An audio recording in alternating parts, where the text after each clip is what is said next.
ನಿರೀಕ್ಷೆಯ ವಾಕ್ಯ ಈ ಕಾರ್ಯಕ್ರಮವನ್ನು ನೋಡಲು ಪ್ರಿಯರೇ ನಿಮ್ಮೆಲ್ಲರನ್ನ ಯೇಸು ಕ್ರಿಸ್ತನ ಹೆಸರಿನಲ್ಲಿ ಸ್ವಾಗತಿಸ್ತೇನೆ.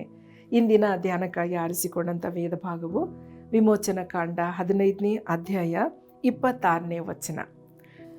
ನೀವು ನಿಮ್ಮ ದೇವರಾದ ಯೆಹೋವನ ಮಾತನ್ನು ಶ್ರದ್ಧೆಯಿಂದ ಕೇಳಿ ಆತನ ದೃಷ್ಟಿಗೆ ಸರಿ ಬೀಳುವುದನ್ನು ಮಾಡಿ, ಆತನ ಆಜ್ಞೆಗಳಿಗೆ ವಿಧೇಯರಾಗಿದ್ದು ಆತನ ಕಟ್ಟಳೆಗಳನ್ನೆಲ್ಲ ಅನುಸರಿಸಿ ನಡೆದರೆ ನಾನು ಐಗುಪ್ತರಿಗೆ ಉಂಟು ಮಾಡಿದ ವ್ಯಾಧಿಗಳಲ್ಲಿ ಒಂದನ್ನೂ ನಿಮಗೆ ಬರಗೊಡಿಸುವುದಿಲ್ಲ.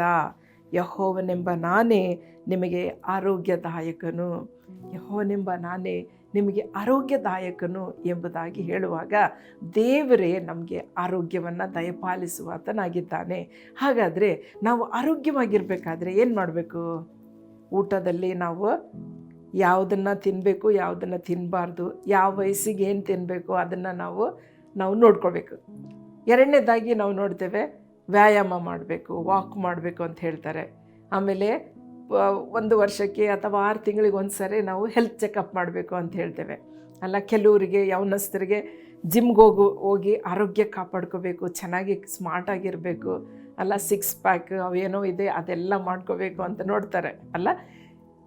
ಆದರೆ ರೋಗಗಳಿಂದ ನಾವು ತಡೆಗಟ್ಟುವುದಕ್ಕೆ ಸಾಧ್ಯವಿಲ್ಲ. ಯಾವುದೇ ರೀತಿಯಲ್ಲಿ ಯಾವುದೋ ಒಂದು ರೋಗ ನಮಗೆ ಬಂದೇ ಬರುತ್ತೆ. ಮರಣ ಅಂತೂ ಮರಣದಿಂದ ನಾವು ತಪ್ಪಿಸ್ಕೊಳ್ಳೋಕ್ಕಾಗಲ್ಲ. ಎಷ್ಟೇ ನಾವು ಆರೋಗ್ಯವಾಗಿದ್ದರೂ ಮರಣ ಬರುತ್ತೆ. ಹಾಗಾದರೆ ಪ್ರಿಯರೇ, ಇಂದಿನ ವಾಕ್ಯದಲ್ಲಿ ನಾವು ನೋಡಬೇಕಾದ್ರೆ, ನೀವು ನಿಮ್ಮ ದೇವರಾದ ಯೆಹೋವನ ಮಾತನ್ನು ಶ್ರದ್ಧೆಯಿಂದ ಕೇಳಿ. ದೇವರಾದ ಯೆಹೋವನ, ನೀವು ಆರೋಗ್ಯವಾಗಿರಬೇಕಾ? ಹಾಗಾದರೆ ನಾನು ಟಿಪ್ಸ್ ಕೊಡ್ತೇನೆ. ಓಕೆ, ಇದು ಖಂಡಿತವಾಗಿ ನೆರವೇರುವಂಥದ್ದಾಗಿದೆ. ನನ್ನ ಜೀವನದಲ್ಲಿ ನಾನು ಅನುಭವಿಸಿದ್ದೇನೆ. ಓಕೆ, ಅದಕ್ಕೆ ನಾನು ಹೇಳ್ತಾ ಇದ್ದೇನೆ, ನಿಮ್ಮ ದೇವರಾದ ಯೆಹೋವನ ಮಾತನ್ನು ಶ್ರದ್ಧೆಯಿಂದ ಕೇಳಿ.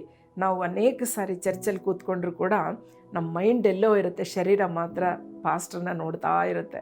ಆದರೆ ಮೈಂಡ್ ಬೇರೆ ಕಡೆ. ದಿಢೀರ್ನ ಪಾಸ್ಟರ್ ಒಂದು ಪ್ರಶ್ನೆ ಕೇಳಿದ್ರೆ ಉತ್ತರ ಕೊಡೋಕ್ಕಾಗಲ್ಲ, ಎಲ್ಲೋ ಹೋಗಿರುತ್ತೆ ಮೈಂಡ್. ಅದಕ್ಕೆ ದೇವ್ರ ವಾಕ್ಯವನ್ನು ನಾವು ಶ್ರದ್ಧೆಯಿಂದ ಕೇಳಿಸ್ಕೋಬೇಕು. ಆಮೇಲೆ ಆತನ ದೃಷ್ಟಿಗೆ ಸರಿ ಬೀಳುವುದನ್ನು ನಾವು ಮಾಡಬೇಕು. ಆತನಿಗೆ ಯಾವುದು ಮೆಚ್ಚುಗೆ?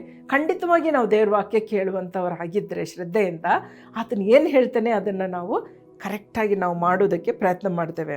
ಆಮೇಲೆ ಆತನ ಆಜ್ಞೆಗಳಿಗೆ ವಿಧೇಯರಾಗಿರಿ, ಒಬಿಡಿಯನ್ಸ್.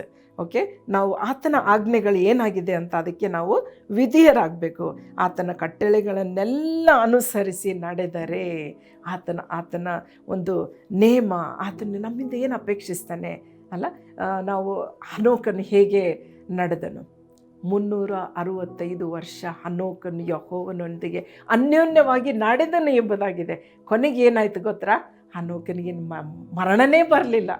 ಆತನು ಡೈರೆಕ್ಟಾಗಿ ಪರಲೋಕಕ್ಕೆ ಹೋದನು, ಆತನನ್ನು ಯಾರೂ ಕಾಣಲಿಲ್ಲ ಎಂಬುದಾಗಿ ಹೇಳ್ತೇವೆ. ಖಂಡಿತವಾಗಿ ಪ್ರಿಯರೇ, ಇದು ನಿಜವಾದ ಸತ್ಯಾಂಶವಾಗಿದೆ. ಆಗ ಯಾವ ರೋಗವು, ಯಾವ ವ್ಯಾಧಿಗಳು ನಿಮಗೆ ಬರುವುದಿಲ್ಲ.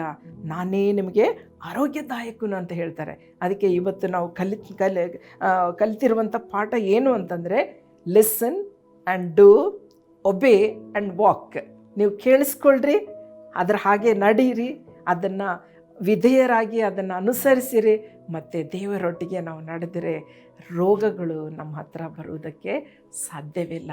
ನಾನು ಹೇಳ್ತೇನೆ, ರೋಗಗಳು ಬರುವುದಕ್ಕೆ ಕಾರಣ ಏನು ಅಂದರೆ ನಾವು ಕೇಳಿಸ್ಕೊಳ್ಳಲ್ಲ, ನಾವು ವಿಧೇಯರಾಗಲ್ಲ, ನಾವು ಆತನೊಟ್ಟಿಗೆ ನಡೆಯಲ್ಲ.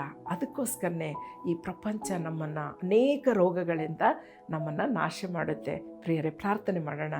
ಪರಿಶುದ್ಧ ತಂದೆ, ಸ್ತೋತ್ರಪ್ಪ. ಈ ಕಾರ್ಯಕ್ರಮವನ್ನು ನೋಡುವಂಥ ಅನೇಕರು ತಂದೆ ದೇವರೇ, ನಿನ್ನ ವಾಕ್ಯವನ್ನು ಕೇಳಿಸಿಕೊಳ್ಳುವಂತೆ, ಶ್ರದ್ಧೆಯಿಂದ ಕೇಳಿಸಿಕೊಳ್ಳುವಂತೆ, ಅದರ ಹಾಗೆ ನಿನಗೆ ಮೆಚ್ಚುಗೆಯಾದ ಜೀವನ ಜೀವಿಸುವಂತೆ, ಮತ್ತು ಕರ್ತನೇ ಅದರ ಹಾಗೆ ನಾವು ನಿನ್ನ ಆಜ್ಞೆಗಳನ್ನು ವಿಧೇಯರಾಗಿ ನಡೆಯುವಂತೆ, ಕರ್ತನೇ ನಿನ್ನ ಕಟ್ಟಳೆಗಳನ್ನು ನೆನಪಿನಲ್ಲಿಟ್ಟುಕೊಂಡು ಅದರ ಹಾಗೆ ನಾವು ನಡೆಯುವುದಕ್ಕೆ ಸಹಾಯ ಮಾಡು.